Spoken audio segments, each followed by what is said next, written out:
Hi friends, welcome to my channel. ಯಾರೆಲ್ಲ ನನ್ನ ವಿಡಿಯೋನ ಫಸ್ಟ್ ಟೈಮ್ ನೋಡ್ತಾ ಇದ್ದೀರೋ ಪ್ಲೀಸ್ ಸಬ್ಸ್ಕ್ರೈಬ್ ಮಾಡಿಕೊಂಡು ನೋಡಿ. ಗುರು ಬ್ರಹ್ಮ ಗುರು ವಿಷ್ಣು ಗುರುದೇವೋ ಮಹೇಶ್ವರ ಗುರು ಸಾಕ್ಷಾತ್ ಪರಬ್ರಹ್ಮ ತಸ್ಮೈ ಶ್ರೀ ಗುರುವೇ ನಮಃ ಎಂಬ ಶ್ಲೋಕವು ಬ್ರಹ್ಮ ವಿಷ್ಣು ಮಹೇಶ್ವರ ಎಂಬ ತ್ರಿಮೂರ್ತಿಗಳ ಸ್ವರೂಪ ಬಿಂಬಿಸುತ್ತದೆ. ಒಬ್ಬ ವ್ಯಕ್ತಿಗೆ ಹೇಗೆ ಗುರುವಿನ ಸಹಾಯ ಬೇಕು, ಏನಾದರೂ ಸಾಧಿಸಬೇಕೆಂದರೆ ಗುರುವಿನ ಮಾರ್ಗದರ್ಶನ ಬೇಕೇ ಬೇಕು. ಅಂತಹ ಗುರುಗಳ ಸ್ವರೂಪವೇ ಗುರು ದತ್ತಾತ್ರೇಯರು. ದತ್ತಾತ್ರೇಯರನ್ನು ಗುರು ಪರಂಪರೆಯಲ್ಲಿ ಮೊದಲ ಗುರು ಎಂದು ಕರೆಯುತ್ತಾರೆ. ದತ್ತಾತ್ರೇಯರು ದೇವರ ಹಾಗೂ ಗುರು ಎರಡು ಸ್ವರೂಪರಾಗಿದ್ದಾರೆ. ಗುರುಗಳ ಎರಡೂ ಸ್ವರೂಪರಾಗಿದ್ದಾರೆ. ದತ್ತಾತ್ರೇಯರು ಬ್ರಹ್ಮ ವಿಷ್ಣು ಮಹೇಶ್ವರರ ಅಂಶ. ಅಂದರೆ ಈ ತ್ರಿಮೂರ್ತಿಗಳ ಶಕ್ತಿ ಗುರು ದತ್ತಾತ್ರೇಯದಲ್ಲಿ ಇದೆ. ತ್ರಿಮೂರ್ತಿಗಳ ದಿವ್ಯ ತೇಜಸ್ಸು ಹಾಗೂ ಋಷಿಗಳ ಆಶ್ರಮದ ತೇಜಸ್ಸು ಸೇರಿ 3 ಮುಖ ಹಾಗೂ 6 ಕೈಗಳು ದತ್ತಾತ್ರೇಯರಲ್ಲಿ ಜನಿಸುತ್ತಾರೆ. ಗುರುಗಳಿಗೆ ಗುರುವಾಗಿ ದತ್ತಾತ್ರೇಯರು ಜನಿಸಿದ ದಿನವೇ ದತ್ತ ಜಯಂತಿ ಎಂದು ಕರೆಯುತ್ತಾರೆ. ದತ್ತ ಜಯಂತಿ ದಿನ ಭಕ್ತಾದಿಗಳು ವಿವಿಧ ರೀತಿಯಲ್ಲಿ ಪೂಜೆ ಸಲ್ಲಿಸಿ ತಮ್ಮ ಇಷ್ಟಾರ್ಥವನ್ನು ಬೇಡಿಕೊಳ್ಳುತ್ತಾರೆ. ದತ್ತಾತ್ರೇಯನೆಂದರೆ ತ್ರಿಮೂರ್ತಿಗಳ ಅಂಶ.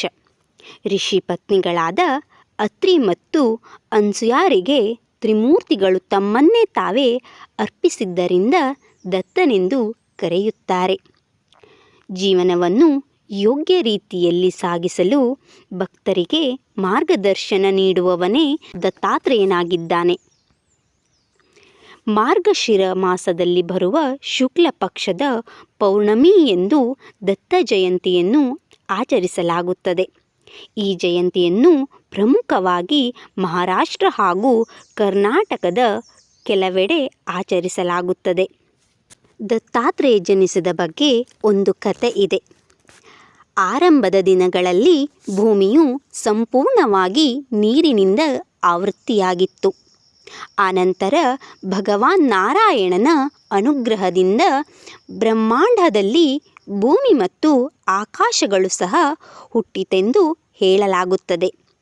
ಕಾಲಕ್ರಮೇಣ ಮಹಾಋಷಿಗಳಾದ ಅತ್ರಿ ಸಹಾಯದಿಂದ ಗುರು ಸಂತತಿ ರೂಪುಗೊಳ್ಳುತ್ತದೆ. ಆತನ ಪತ್ನಿಯೇ ಅನಸೂಯ.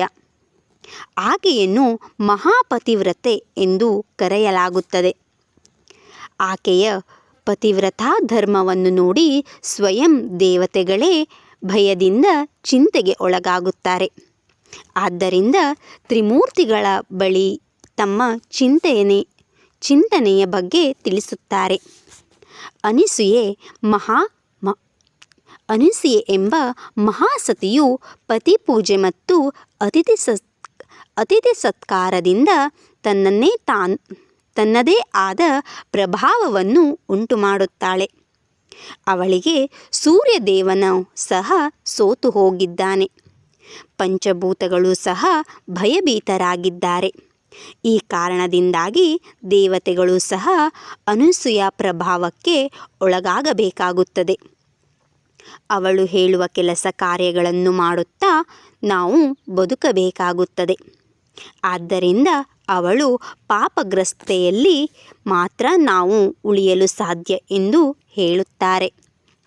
ಅದನ್ನು ಆಲೈಸಿದ ತ್ರಿಮೂರ್ತಿಗಳು ಅನಸೂಯ ವ್ರತ ಭಂಗ ಮಾಡಲು ನಿಶ್ಚಯಿಸುತ್ತಾರೆ. ಅತಿಥಿ ಸತ್ಕಾರ ಮಾಡುವಲ್ಲಿ ಮೊದಲೆಂಬ ಕಾರಣದಿಂದ ತ್ರಿಮೂರ್ತಿಗಳು ಸನ್ಯಾಸಿಗಳ ವೇಷವನ್ನು ಧರಿಸುತ್ತಾರೆ. ಅತ್ರಿ ಮುನಿಗಳು ದೈನಂದಿನ ಪೂಜೆಗಾಗಿ ನದಿಯ ತೀರಕ್ಕೆ ತೆರಳಿದಾಗ ಸನ್ಯಾಸಿಗಳ ವೇಷದಲ್ಲಿರುವ ತ್ರಿಮೂರ್ತಿಗಳು ಆಶ್ರಮಕ್ಕೆ ತೆರಳುತ್ತಾರೆ. ಅವರನ್ನು ಕಂಡು ಅನಸೂಯ ಭಯ ಭಕ್ತಿಯಿಂದ ಸನ್ಯಾಸಿಗಳಿಗೆ ಆಗಬೇಕಾದ ಕೆಲಸ ಕಾರ್ಯಗಳ ಬಗ್ಗೆ ವಿಚಾರಿಸುತ್ತಾಳೆ. ಆಗ ತ್ರಿಮೂರ್ತಿಗಳು ಅನಸೂಯೆಯ ಪತಿಭಕ್ತಿ ಮತ್ತು ಅತಿಥಿ ಸತ್ಕಾರದ ಬಗ್ಗೆ ಮೆಚ್ಚುಗೆಯ ಮಾತುಗಳನ್ನು ಆಡುತ್ತಾರೆ. ಇದರಿಂದ ಸಂತಸಗೊಂಡ ಅನಸೂಯ ತ್ರಿಮೂರ್ತಿಗಳ ಬೇಡಿಕೆ ಏನೆಂದು ಕೇಳಿಕೊಳ್ಳುತ್ತಾರೆ. ಅವರಿಗೆ ನಮಸ್ಕರಿಸಿಕೊಳ್ಳಲು ಜಾಗ ಕೊಟ್ಟು ಪಾದಪೂಜೆ ಮಾಡಿ ಗಂಧಾಕ್ಷತೆ ಫಲ ಪುಷ್ಪಗಳಿಂದ ಅವರನ್ನು ಪೂಜಿಸುತ್ತಾಳೆ. ಅನಂತರ ತನ್ನ ಪತಿಯು ಕೆಲಸವಾದ ನಂತರ ಆಶ್ರಮಕ್ಕೆ ಹಿಂತಿರುಗಿದ ಬಳಿಕ ನಿಮಗೆ ಊಟದ ವ್ಯವಸ್ಥೆ ಮಾಡುತ್ತೇನೆ ಎಂದು ಹೇಳುತ್ತಾಳೆ. ಅದನ್ನು ಒಪ್ಪಿದ ತ್ರಿಮೂರ್ತಿಗಳು, ನಿನ್ನ ಪತಿ ಬರುವವರೆಗೂ ಕಾಯಲು ಸಾಧ್ಯವಿಲ್ಲ. ಬರುವುದು ತಡವಾದರೆ ಹಸಿವೆಯಿಂದ ತಾಳದೆ ನಮ್ಮ ಜೀವಕ್ಕೆ ತೊಂದರೆಯಾಗಬಹುದು. ಆದ್ದರಿಂದ ನಾವು ಇಷ್ಟಪಟ್ಟಂತೆ ಭೋಜನವನ್ನು ಬಡಿಸೆಂದು ಆದೇಶಿಸುತ್ತಾರೆ. ಆದರೂ ಸಹ ಸತಿ ಶಿರೋಮಣಿಯಾದ ಅನಸೂಯೆಯು ತ್ರಿಮೂರ್ತಿಗಳ ಮನಸ್ಸನ್ನು ಬದಲಾಯಿಸಲು ಪ್ರಯತ್ನಿಸುತ್ತಾಳೆ. ಸಾಧ್ಯವಾಗದ ಕಾರಣ ಸನ್ಯಾಸಿಗಳಿಗೆ ಭೋಜನದ ವ್ಯವಸ್ಥೆ ಆರಂಭಿಸುತ್ತಾಳೆ. ನೆಲವನ್ನು ಶುದ್ಧಗೊಳಿಸಿ ಕೂತುಕೊಳ್ಳಲು ಆಸನವನ್ನು ಸಿದ್ಧಪಡಿಸುತ್ತಾಳೆ. ಆಶ್ರಮದಲ್ಲಿಯೇ ಬೆಳೆದ ಎಲೆಗಳನ್ನು ತಂದು ಶುದ್ಧಗೊಳಿಸಿ ಭೋಜನಕ್ಕೆ ಸಿದ್ಧಳಾಗುತ್ತಾಳೆ. ನಂತರ ಸಿದ್ಧಪಡಿಸಿದ ಆಹಾರ ಪದಾರ್ಥಗಳನ್ನು ಬಡಿಸಲು ತರುತ್ತಾಳೆ. ಆಗ ಸನ್ಯಾಸಿಗಳ ರೂಪದಲ್ಲಿ ಇರುವ ತ್ರಿಮೂರ್ತಿಗಳು, ತಮ್ಮ ಮನಸ್ಸಿಗೆ ನೀನು ಸಂಪೂರ್ಣವಾಗಿ ಹಿಡಿಸಿರುವೆ. ಈ ಕಾರಣದಿಂದ ನಿನ್ನ ಮೇಲೆ ನನಗೆ ಅತಿಯಾದ ಮೋಹ ಉಂಟಾಗಿದೆ.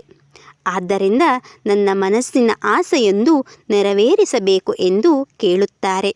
ಆಗ ಅನಸೂಯೆಯು ಭಯ ಮತ್ತು ಆತಂಕದಿಂದ ನಿಮ್ಮ ಮನದಾಸೆ ಏನು ಎಂದು ಪ್ರಶ್ನಿಸುತ್ತಾಳೆ.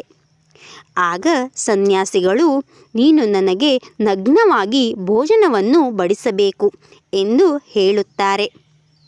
ಒಮ್ಮೆ ಗಲಿಬಿಲಿಗೆ ಒಳಗಾದರೂ ಅನಂತರ ಸಾವರಿಸಿಕೊಂಡು, ಬಹುಶಃ ಇವರು ಸನ್ಯಾಸಿಯಾಗಿ ಬಂದಿರುವ ಮಹಾನುಭಾವರು ಇರಬಹುದು, ನನ್ನನ್ನು ಪರೀಕ್ಷೆ ಮಾಡಲೆಂದೇ ಈ ರೀತಿ ನುಡಿಯುತ್ತಿರಬಹುದು ಎಂದು ತಿಳಿಯುತ್ತಾಳೆ. ಏನೂ ಉತ್ತರಿಸಲಾಗದೆ ಸುಮ್ಮನೆ ನಿಂತು ಬಿಡುತ್ತಾಳೆ. ಆಗ ಸನ್ಯಾಸಿಗಳು, ತಮಗೆ ತಾಳದಾರದಷ್ಟು ಹಸಿವಾಗಿದೆ, ಆದ್ದರಿಂದ ನಾವು ಹೇಳಿದಂತೆ ಊಟ ಬಡಿಸುವೆಯೋ ಅಥವಾ ನಾವು ಕೊಡುವ ಶಾಪಕ್ಕೆ ಗುರಿಯಾಗುತ್ತೀಯೋ ಎಂದು ತೀಕ್ಷ್ಣವಾಗಿ ಪ್ರಶ್ನಿಸುತ್ತಾರೆ.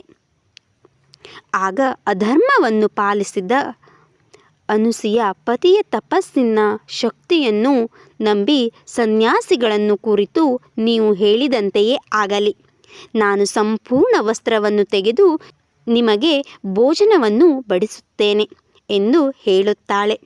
ಹೀಗೆ ಹೇಳಿದ ಅನಸೂಯೆಯು ಅಡುಗೆ ಮಾಡುವ ಸ್ಥಳಕ್ಕೆ ಹೋಗಿ ಮನದಲ್ಲಿಯೇ ತನ್ನ ಪತಿಯನ್ನು ನೆನೆದು ತಾನು ತೊಟ್ಟ ಬಟ್ಟೆಗಳನ್ನೆಲ್ಲ ತೆಗೆದುಕೊಂಡು ನಗ್ನನಾಗುತ್ತಾಳೆ. ಹೆತ್ತ ತಾಯಿಯು ಹೇಗೆ ತನ್ನ ಮಗುವಿಗೆ ಎದೆಹಾಲನ್ನು ಕುಡಿಸುತ್ತಾಳೆಯೋ ಅದೇ ಭಾವನೆಯಿಂದ ತನ್ನ ಮನೆಗೆ ಬಂದ ಸನ್ಯಾಸಿಗಳನ್ನು ಮಕ್ಕಳೆಂದೇ ಭಾವಿಸುತ್ತಾಳೆ. ಸನ್ಯಾಸಿಗಳಿಗೆ ಆಹಾರವನ್ನು ಬಡಿಸಲು ಅಂಗಳಕ್ಕೆ ಬರುತ್ತಾಳೆ. ಅಲ್ಲಿ ಅವಳು ನಂಬಲು ಸಾಧ್ಯವಾಗದಂತಹ ಘಟನೆ ನಡೆದಿರುತ್ತದೆ.